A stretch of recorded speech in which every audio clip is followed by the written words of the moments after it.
Show me your front row and I'll show you your future. What do I mean by your front row? I mean the people in your life who are the closest to you relationally and with whom you spend the most time.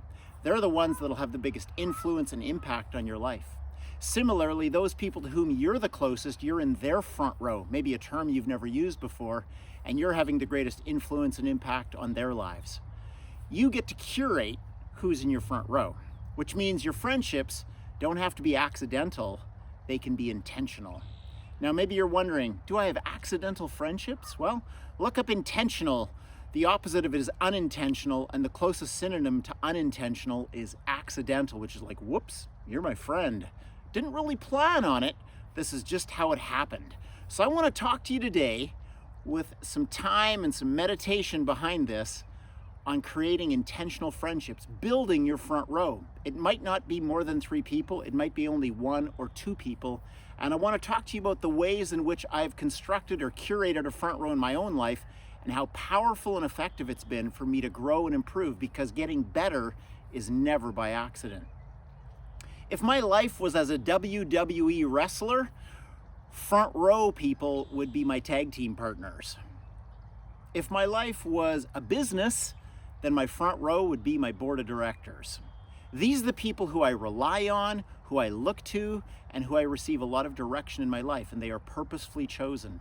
And sometimes they're purposefully deselected, as in no longer chosen.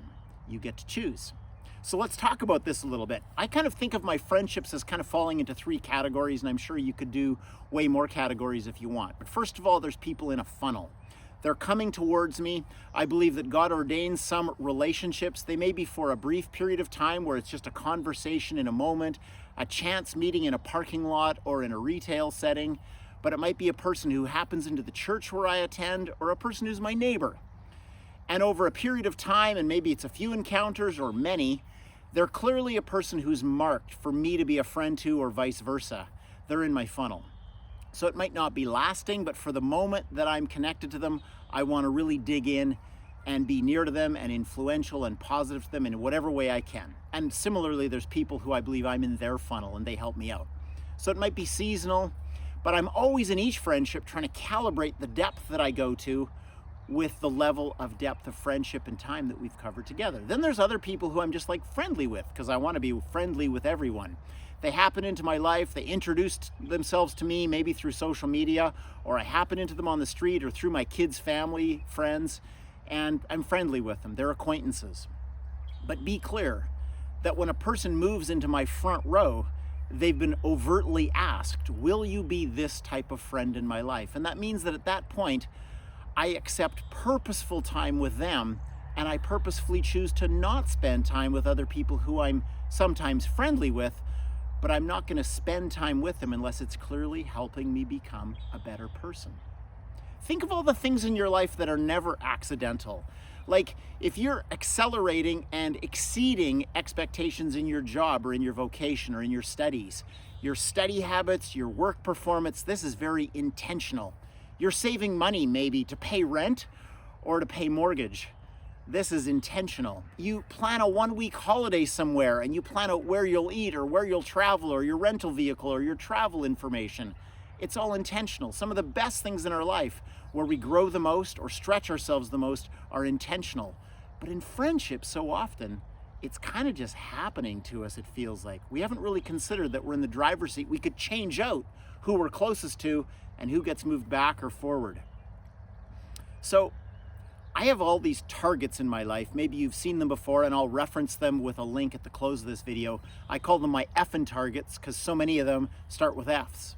My faith behavior, my family choices, my friendships, what I do with my finance, what I do for fun, what I do for fitness. All of these things I plan out on an annual basis with clear targets for the year.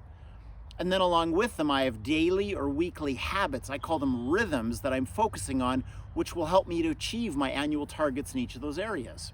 So one of the very unique things that sets apart a front row person from any other friend I have is that they are familiar with the glossary of my life. They know what my targets are. I share the documents with them online that I've set up my annual targets on, And when we meet, that's part of what we talk about. But I want to get into some more fun stuff as I talk to you about this. I want to talk to you about the characteristics that make up my front row dynamic, and I've got 7 of them. I'm looking at my notes. First of all, the biggest dynamic that is characteristic of my front row is there's joy when we're together. Whether it's a group of my front row or one-on-one with my front row buds, there's joy when we get together. We come alive when we're together. We laugh a lot. We enjoy one another's company because, secondly, we're catalytic to one another. We spark interests. We spark coming alive. We become better because we're together. Third, we're vulnerable with one another. This is Sonic, by the way, if you haven't met her. She's not in my front row, but we're quite close. So joyful, catalytic, vulnerable. Because if you're going to really get close to someone, you don't do a bunch of chest thumping, show off your trophies. You talk about where you struggle and where your challenges are. So my front row buds know more than anybody where I'm struggling, where I'm hurting, and what's hard. And do you know what else is really key in this? I tend to be a person who I think too easily blabs or talks too readily about what's going on in my life. And so I've found in the past that I'm prone to share too much with too many. And this is part of the reason why I've curated now a front row in my life. When something hard or beautiful happens in my life, I have overtly become more disciplined that my front row knows first, and often my front row are the only ones who know what's going on at the deepest level in my life. Which means if something big happens, I wait until I can be with my front row to share with them. And this has helped me kind of throttle or reduce who I talk to about the most important things in my life.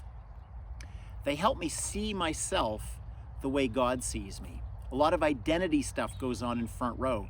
If you can see the potential in a person, the capacity in a person that maybe others don't get to see or haven't yet seen, and a person can call that out in you, they're really seeing the best in you and where you could end up if you do your best and reach your potential.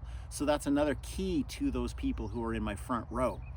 They want me better more than happy. I think that's a critical thing. They want me better more than they want me happy, because really I don't think there's a lot of value in a person saying, well, I just want you to be happy, because really happiness doesn't necessarily mean I'm becoming the best version of myself that I could.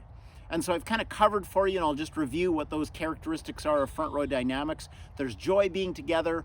We're catalytic. We're vulnerable to with each other. They help me see myself in God's eyes. They want me better, not happy. And as I said before, they're fluent with my annual targets. And there's a lot of confidentiality in what I share with them that I don't share with anyone else. Now, how frequently do I meet with people in my front row? It depends. Sometimes as infrequently as once a month, but more commonly every 2 weeks or so.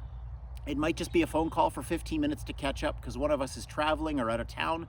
But one of my front row buds I meet with every week. We go for a run, we talk, we pray together sometimes, but we really know and have the pulse on one another's lives.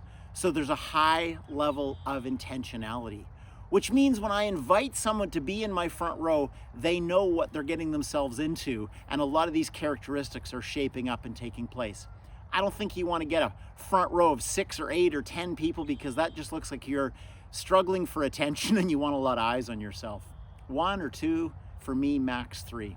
So I hope that gets you thinking about front row, about intentionality, not having accidental friendships. And I'm going to take you a little further on targets if you click on the link that's going to come after this video, so that you can learn a little bit more about what I do to set targets annually and how to grow in all different areas of my life that I'm seeking to develop. I hope that's been beneficial. I'd love a sub. Have a good one.